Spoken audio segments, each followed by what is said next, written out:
অগ্রিম ঈদের শুভেচ্ছা, ঈদ মোবারক। আসসালামু আলাইকুম, বিসমিল্লাহির রহমানির রহিম। আজকে আমি আপনাদেরকে অনেক সহজ, সফট, মজাদার শিক কাবাবের রেসিপি দেখাবো, যেটা স্টিম করে লম্বা সময় পর্যন্ত ফ্রিজ স্টোর করতে পারবেন। আর তাওয়ায় এটি করে দেখাবো, যা খেতে অনেক মজা এবং জুসি। কাবাব তৈরি হয়ে যাবে বেসিক মশলা দিয়েই। আর এটা তৈরি করাও কিন্তু খুব সহজ। চলুন চলে যাই এফএম কিচেনে। এখানে আমি 2 চামচ জিরা, 1 চামচ কালো গোলমরিচ এবং 1.5 চামচ ধনে এভাবে একটু হালকা ক্রেশ করে নিয়েছি। আর এটা একটা পিপলি মশলা, এটা কিন্তু বড় ডিপার্টমেন্টাল স্টোরে পাওয়া যায়। আর দিচ্ছি কাবাব চিলি, দেখেন গোলমরিচের মতো একটু মাথা বের হওয়া, আধা চামচের মতো দিয়েছি। আর দিয়েছি 1 চামচ মরিচ। পিপলিটা না থাকলে স্কিপ করতে পারেন, স্বাদের কোনো হেরফের হবে না। এখন এটা আমি মিক্স করে আমি গ্রাইন্ডারে গ্রাইন্ড করে নিব। দেখেন, এটা আমি একটা কাবাবের স্পেশাল মশলা তৈরি করে ফেলবো। এটা দিলে কিন্তু আর আলাদা করে কাবাবের মশলা দিতে হবে না। এখন দিচ্ছি আধা চামচ গরম মশলা গুঁড়া এবং 1 চামচ চিলি ফ্লেক্স দিয়ে আমি মশলাটাকে আবারও মিক্স করে নিব। আর এখানে আমি 2টি পেঁয়াজ ভালো করে গ্রেট করে আমি রসটা বের করে নিয়েছি। আর এখানে আমি 1 কেজি গরুর মাংস ছোট ছোট কিউব করে কেটে নিয়েছি এবং ধুয়ে পানি ঝরিয়ে নিয়েছি। পানি থাকলে কিন্তু কাবাবটা ভালো হয় না। এখন আমি একটি চপারি নিয়ে আমি এটা চপ করে নিব। যদি চপার না থাকে আপনারা ব্লেন্ডারও করতে পারেন, অথবা শিলপাটায়ও করে নিতে পারেন। এভাবে করে আমি আগে একটু এটা চপ করে নেব গরুর মাংসটাকে। এটা আপনারা মাটন দিয়েও করতে পারেন। দেখেন, এভাবে একবার আমি চপ করে নিয়েছি। এখন দিচ্ছি আমি 1 মুঠো পুদিনা পাতা কুচি, 1 মুঠো ধনে পাতা। ধনে পাতা পুদিনা পাতা দিলে ফ্লেভারটা অনেক ভালো আসে। আর দিচ্ছি 2টি কাঁচামরিচ এভাবে ছোট করে কেটে নিয়েছি। আর যে পেঁয়াজটা আমি রসটা চিপে রেখেছিলাম, সে পেঁয়াজের পানিটা থাকা যাবে না, দিয়ে আমি আবারও একটু চপ করে নিব। আবারও বলছি, আপনারা চপার না থাকলে ব্লেন্ডারও করে নিতে পারেন, অথবা কষাই দিয়ে মাংস যে নিয়ে আসে সেটাকেন থেকেও কিমা করে নিয়ে আসতে পারেন। দিচ্ছি 1.5 চামচ আদা বাটা এবং 1 চামচ রসুন বাটা। আর দিচ্ছি পেঁয়াজ বেরেস্তা, এই আধা কাপের মতো। পেঁয়াজ বেরেস্তা দিলেও কিন্তু কাবাব খুব মজা হয়। আর দিচ্ছি ঘি। আর হ্যাঁ, মাংসটাকে কিন্তু আমি চর্বি সহ নিয়েছিলাম। চর্বি দিলে কাবাবটা অনেক জুসি হয়। এখন এর সবগুলো উপকরণ দিয়ে আবারও আমি চপ করে নিব। দেখেন, এভাবে চপ করে নিয়েছি আমি। সবগুলি চপ করলে কিন্তু এভাবে মিহি হয়ে গিয়েছে। এখন একটা বাটিতে আমি নিয়ে নিলাম। এখন এই বাটিতে আমি যে মশলাটা তৈরি করে রেখেছিলাম, সে মশলাটা দিয়ে ভালো মতো আমি মিক্স করে নিব। যত ভালো মতো মিক্স হবে তত মশলাটা কাবাবের গায়ে ঢুকবে। এখন দিচ্ছি স্বাদ মতো লবণ। লবণ দিয়ে আবারও ভালো মতো ম্যাশ করে নিব।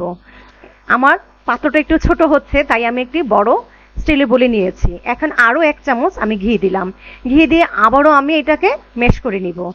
যত ভালো করে ম্যাশ করা হবে ততই কিন্তু ভালো হবে। আর দিচ্ছি একটি লেবুর রস আমি করে নিয়েছিলাম, সেই রসটা আমি দিয়ে দিলাম। লেবুর রসটা কিন্তু দিলে টেন্ডার খুব ভালো হয়। আর দিচ্ছি আরো কিছু একটু স্বাদ মতো লবণ। লবণটা আমার কাছে একটু কম মনে হচ্ছিল।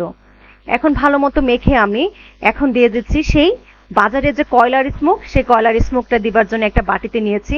আর এখানে দিয়েছে জ্বলন্ত 1 টুকরা কয়লা দিয়ে আমি একটু সরিষা তেল দিয়ে আমি ঢাকনা দিয়ে দিব। বাস, ফ্লেভারটা কিন্তু মাংসের মধ্যে চলে গেল। আর এই ঢাকনাটা কিন্তু এই 3-4 সেকেন্ড হবে, বেশিক্ষণ রাখা যাবে না, তাহলে কিন্তু আবার বেশি ফ্লেভারটা চলে আসবে। এখন এটা আমি ফ্রিজে রেখে দিয়েছিলাম সেট হবার জন্য। ফ্রিজ থেকে আমি 1 ঘন্টা পর নামিয়ে আবারও এটা ম্যাশ করে নিব। দেখেন, এখানে স্ট্র থাকে, স্ট্র দিয়ে আমি তৈরি করে দেখাচ্ছি। স্ট্র দিয়ে তৈরি করলে কিন্তু খুব সোজা। শিক যদি না থাকে বাসায়, এভাবে স্ট্রতে আমি পরিমাণ মতো নিয়ে আমি শিক কাবাবের মতো বানিয়ে নিব। দেখেন, দেখেই হয়তো বা বুঝতে পারছেন কিভাবে বানাইতে হবে। বাস, এভাবে করে কিন্তু সুন্দর করে কাবাবটা হয়ে যায়। আর স্টোটাতে কিন্তু তেল মেখে নিয়েছিলাম, হাতেও একটু তেল মেখে নিয়েছি। বাস, হয়ে গেল সুন্দর একটা কাবাব। এভাবে করে আমি বানিয়ে নিলাম। দেখেন তো কত সুন্দর দেখাচ্ছে না? আর কিন্তু ফাটিনি।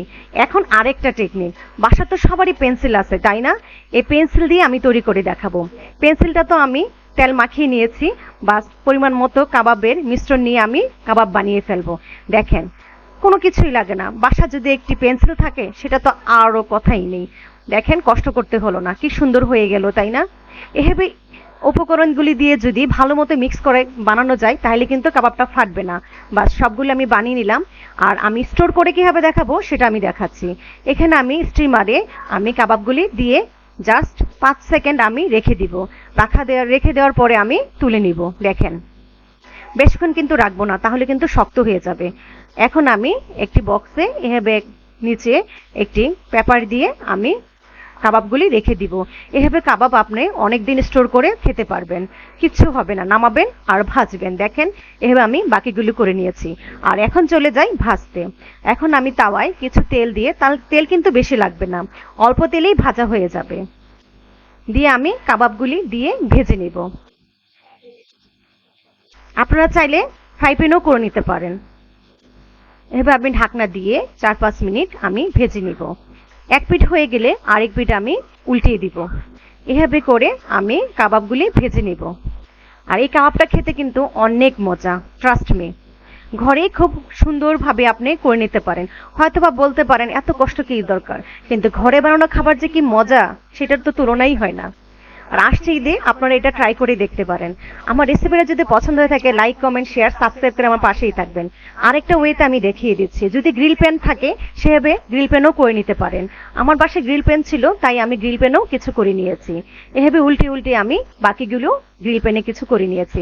বাস হয়ে গেল মজাদার শিক কাবাব। আর এটা খেতে কিন্তু অনেক মজা। নান, পরোটা, রুটির সাথে তো অসাম লাগে। দেখেন কত ভিতরে খুব সুন্দর সফট জুসি হয়ে গেল। আর এখানে আমি একটু খেয়ে নেই, আমার বাবু তো ওর সহ্য হচ্ছে না। বাস হয়ে গেল। ঈদ মোবারক, আপনাদেরকে আবারও ঈদের শুভেচ্ছা। ভালো থাকবেন, সুস্থ থাকবেন। আসসালামু আলাইকুম।